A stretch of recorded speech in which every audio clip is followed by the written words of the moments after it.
ଏବେ ଦେଖନ୍ତୁ ସୁଭଦ୍ରା ଯୋଜନାକୁ ନେଇ ଆଉ ଗୋଟିଏ ବହୁତ ବଡ଼ ଅପଡେଟ୍ ଆସିଯାଇଛି, ଯାହାକି ଏହି ହିତାଧିକାରୀମାନଙ୍କ ଆକାଉଣ୍ଟକୁ ସୁଭଦ୍ରା ଯୋଜନା ଅଧୀନରେ ଟଙ୍କା ଟ୍ରାନ୍ସଫର କରାଯିବନି। ଯାହାକି ନଭେମ୍ବର 24 ତାରିଖରେ ସୁଭଦ୍ରା ଯୋଜନାର ଯେଉଁ ତୃତୀୟ ପର୍ଯ୍ୟାୟର କିସ୍ତି ଆସିବାକୁ ଯାଉଛି, ଏହି ତୃତୀୟ ପର୍ଯ୍ୟାୟର କିସ୍ତିରେ ସେମାନେ ଯାହାକି ଟଙ୍କା ପାଇପାରିବେ ନାହିଁ। ଯାହାକି ସରକାରଙ୍କ ତରଫରୁ ତାଙ୍କ ଆକାଉଣ୍ଟକୁ ଏହି ଟଙ୍କାଟି ଟ୍ରାନ୍ସଫର କରାଯିବ ନାହିଁ। କାହିଁକି ନା ବର୍ତ୍ତମାନ ସୁଦ୍ଧା ଜାଣିବାକୁ ମିଳିଛି ଯେ 5ଟା କ୍ୟାଟେଗୋରୀର ହିତାଧିକାରୀମାନଙ୍କ ଆକାଉଣ୍ଟକୁ ଏଥର ସୁଭଦ୍ରା ଯୋଜନା ଅଧୀନରେ ଟଙ୍କା ଦିଆଯିବ ନାହିଁ। ତେବେ କ'ଣ ପାଇଁ ତାଙ୍କ ଆକାଉଣ୍ଟକୁ ସୁଭଦ୍ରା ଯୋଜନା ଅଧୀନରେ ନଭେମ୍ବର 24 ତାରିଖରେ ଟଙ୍କା ଦିଆଯିବ ନାହିଁ ଏବଂ ସେମାନଙ୍କର କ'ଣ ଅସୁବିଧା ରହିଛି ଏବଂ ସେମାନେ କ'ଣ କଲେ ପରବର୍ତ୍ତୀ ସମୟରେ ଯାହାକି ସୁଭଦ୍ରା ଯୋଜନା ଅଧୀନରେ ଟଙ୍କା ପାଇପାରିବେ, ଆପଣଙ୍କୁ ମୁଁ ଏହି ଭିଡ଼ିଓ ମାଧ୍ୟମରେ ପୁରା ଡିଟେଲ ଜଣାଇବି।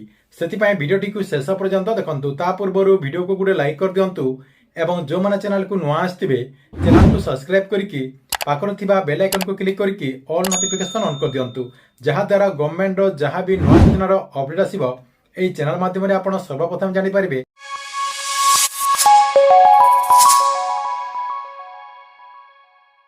ବର୍ତ୍ତମାନ ଦେଖନ୍ତୁ, ଆପଣମାନେ ସମସ୍ତେ ଜାଣିଛନ୍ତି ଯେ ସୁଭଦ୍ରା ଯୋଜନା ଅଧୀନରେ ବର୍ତ୍ତମାନ ସୁଦ୍ଧା ଯାହାକି 2ଟା ପର୍ଯ୍ୟାୟର ଟଙ୍କା ଆସିସାରିଛି।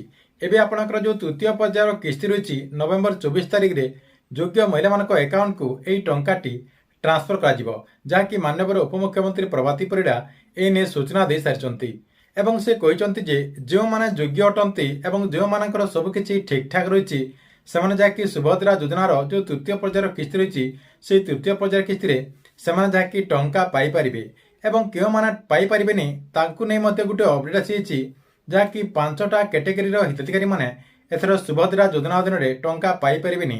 ଯାହାକି ସେମାନଙ୍କର ବହୁତ ସାରା ପ୍ରୋବ୍ଲେମ୍ ରହିଛି। ଯେଉଁମାନଙ୍କର ଏହିସବୁ ପ୍ରୋବ୍ଲେମ୍ ଥିବ ସେମାନେ ଯାହାକି ତୃତୀୟ ପର୍ଯ୍ୟାୟରେ ଟଙ୍କା ପାଇପାରିବେନି। ପ୍ରଥମେ ଦେଖନ୍ତୁ କେଉଁମାନେ ଟଙ୍କା ପାଇବେନି।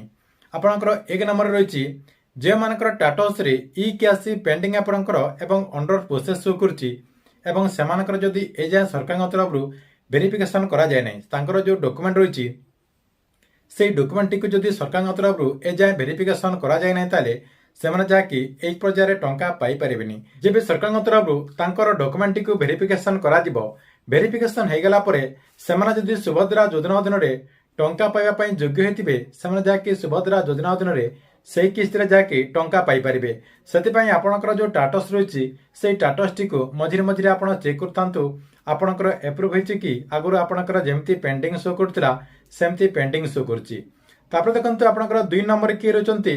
2 ନମ୍ବରରେ ଯେଉଁମାନଙ୍କର ଫର୍ମ ରିଜେକ୍ଟ ହୋଇଯାଇଛି, ଯାହାକି ସରକାରଙ୍କ ତରଫରୁ ଗୋଟିଏ ରିଜେକ୍ଟ ଲିଷ୍ଟ ଜାରି କରାଯାଇଛି। ସେହି ଲିଷ୍ଟରେ ଯେଉଁମାନଙ୍କର ନାଁ ରହିଛି ଏବଂ ସେମାନେ ଯଦି ସୁଭଦ୍ରା ଯୋଜନା ଅଧୀନରେ ଟଙ୍କା ପାଇବା ପାଇଁ ଯୋଗ୍ୟ ଅଟନ୍ତି, ସରକାରଙ୍କ ତରଫରୁ କିଛି ତ୍ରୁଟି କାରଣରୁ ଯଦି ତାଙ୍କର ନାଁ ରିଜେକ୍ଟ ଲିଷ୍ଟରେ ଆସିଯାଇଛି ଏବଂ ସେମାନେ ଯଦି ସୁଭଦ୍ରା ଯୋଜନା ଅଧୀନରେ ଟଙ୍କା ପାଇବା ପାଇଁ ଯୋଗ୍ୟ ଅଟନ୍ତି, ସେମାନେ କେବେ ପାଇପାରିବେ। ଦେଖନ୍ତୁ ସରକାରଙ୍କ ତରଫରୁ ଗୋଟିଏ ଟିମ୍ ଗଠନ କରାଯାଇଛି। ଆପଣଙ୍କର ଯେଉଁ ଟିମ୍ ଗଠନ କରାଯାଇଛି ଆପଣଙ୍କର ଡକୁମେଣ୍ଟଟିକୁ ଭେରିଫିକେସନ୍ କରିବା ପାଇଁ ବ୍ଲକ ସ୍ତରୀୟ ଗୋଟିଏ ଟିମ୍ ଗଠନ କରାଯାଇଛି। ସେହି ଟିମ୍ ଯାଇକି ଆପଣଙ୍କର ଯେଉଁ ଡକୁମେଣ୍ଟ ରହିଛି ସେହି ଡକୁମେଣ୍ଟଟିକୁ ଭେରିଫିକେସନ୍ କରିବେ। ଭେରିଫିକେସନ୍ କରିସାରିଲା ପରେ ଆପଣ ଯଦି ସୁଭଦ୍ରା ଯୋଜନା ଅଧୀନରେ ଟଙ୍କା ପାଇବା ପାଇଁ ଯୋଗ୍ୟ ଅଟନ୍ତି, ତାହେଲେ ଆପଣମାନେ ସୁଭଦ୍ରା ଯୋଜନା ଅଧୀନରେ ଟଙ୍କା ପାଇପାରିବେ। 3 ନମ୍ବରରେ କ'ଣ ରହିଛି ଦେଖନ୍ତୁ, ଆପଣମାନେ ଯେଉଁ ସୁଭଦ୍ରା ଯୋଜନା ଅଧୀନରେ ଯେଉଁ ଆବେଦନ କରିଥିଲେ, ଆପଣଙ୍କର ଯେଉଁ CSC ସେଣ୍ଟରକୁ ଯାଇକି ଅନଲାଇନ୍ ମାଧ୍ୟମରେ ଆପଣଙ୍କର ଫର୍ମ ନେଇକି ଯେଉଁ ଆବେଦନ କରିଥିଲେ, ଆବେଦନ କଲା ସମୟରେ ଆପଣ ଯେଉଁ ବ୍ୟାଙ୍କ ଆକାଉଣ୍ଟ ଦେଇଥିଲେ, ଆପଣମାନେ ଯେଉଁ ବ୍ୟାଙ୍କଟିକୁ ଚୁଜ୍ କରିଥିଲେ ସେହି ବ୍ୟାଙ୍କର ଯେଉଁ ଆକାଉଣ୍ଟ ରହିଛି, କିଛି ଲୋକ ଅଛନ୍ତି ସେହି ଆକାଉଣ୍ଟଟିକୁ ବର୍ତ୍ତମାନ ସୁଦ୍ଧା ଯାହାକି ରନିଂ କରୁନାହାନ୍ତି।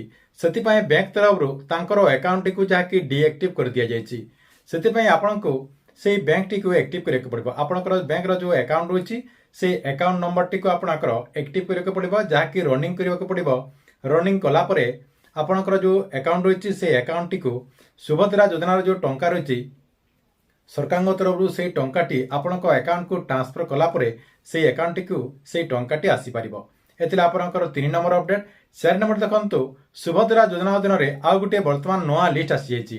ଆପଣଙ୍କର ଦେଖନ୍ତୁ NPCI ଲିଷ୍ଟ ବୋଲିକରି ଗୋଟେ ଲିଷ୍ଟ ଆସିଛି। ଯେଉଁମାନଙ୍କର ଆଧାର କାର୍ଡକୁ ନେଇ ଯଦି କିଛି ତ୍ରୁଟି ରହିଛି ସେମାନଙ୍କର ନାଁ ଯାହାକି ସେହି NPCI ରିଜେକ୍ଟ ଲିଷ୍ଟରେ ରହିଛି।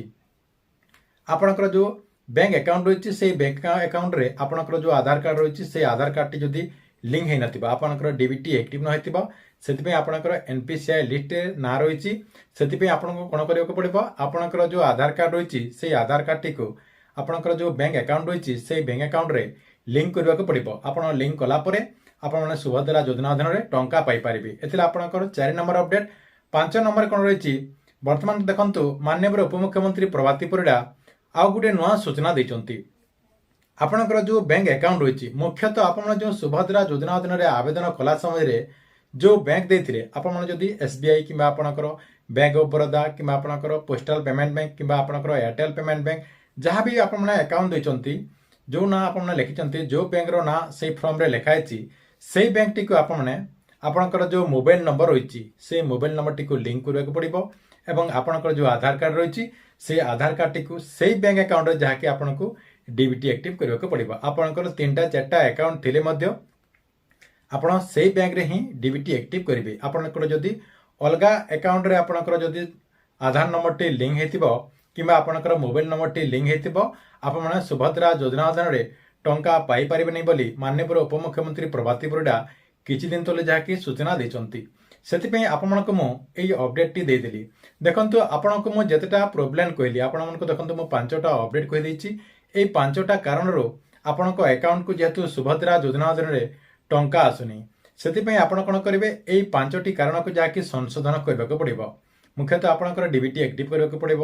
ଆପଣଙ୍କ ଗୋଟିଏ ଆକାଉଣ୍ଟରେ ଯାହାକି ସବୁକିଛି ଲିଙ୍କ କରିବାକୁ ପଡ଼ିବ, ଯାହାକି ଆପଣଙ୍କର ସବୁକିଛି ସବୁ ଠିକଠାକ୍ କଲା ପରେ ଆପଣଙ୍କ ଆକାଉଣ୍ଟକୁ ଯାହାକି ସୁଭଦ୍ରା ଯୋଜନା ଅଧୀନରେ ଟଙ୍କା ମିଳିଯିବ।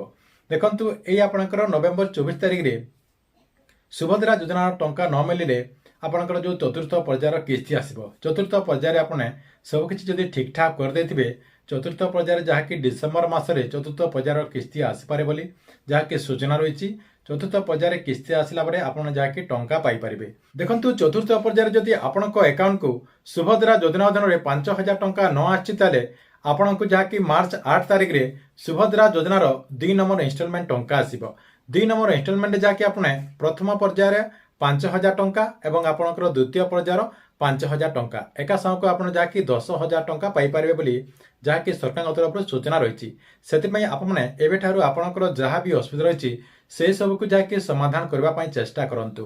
ଠିକ୍ ଅଛି, ଏ ଥିଲା ସୁଭଦ୍ରା ଯୋଜନାକୁ ନେଇ ଗୋଟେ ବହୁତ ବଡ଼ ଅପଡେଟ୍। ଆପଣଙ୍କୁ ଭିଡ଼ିଓ କେମିତି ଲାଗିଲା କମେଣ୍ଟ ବକ୍ସରେ ନିଶ୍ଚୟ ଗୋଟେ କମେଣ୍ଟ କରନ୍ତୁ ଏବଂ ଗଭର୍ଣ୍ଣମେଣ୍ଟର ଯେକୌଣସି ନୂଆ ଯୋଜନାର ଅପଡେଟ୍ ଆପଣ ସର୍ବପ୍ରଥମେ ଦେଖିବାକୁ ଚାହୁଁଥିଲେ এই ଚ୍ୟାନେଲଟିକୁ ଆପଣ ରେଗୁଲାର ଦେଖୁଥାନ୍ତୁ, ଯାହାଦ୍ୱାରା ଆପଣ ଗଭର୍ଣ୍ଣମେଣ୍ଟର ସବୁ ନୂଆ ନୂଆ ଯୋଜନାର ଅପଡେଟ୍ ପ୍ରଥମେ ଜାଣିପାରିବେ। ତା ସହିତ ସେହି ଯୋଜନା ଗୁଡ଼ିକର ଲାଭ ମଧ୍ୟ ଆପଣ ପ୍ରଥମେ ଉଠାଇ ପାରିବେ।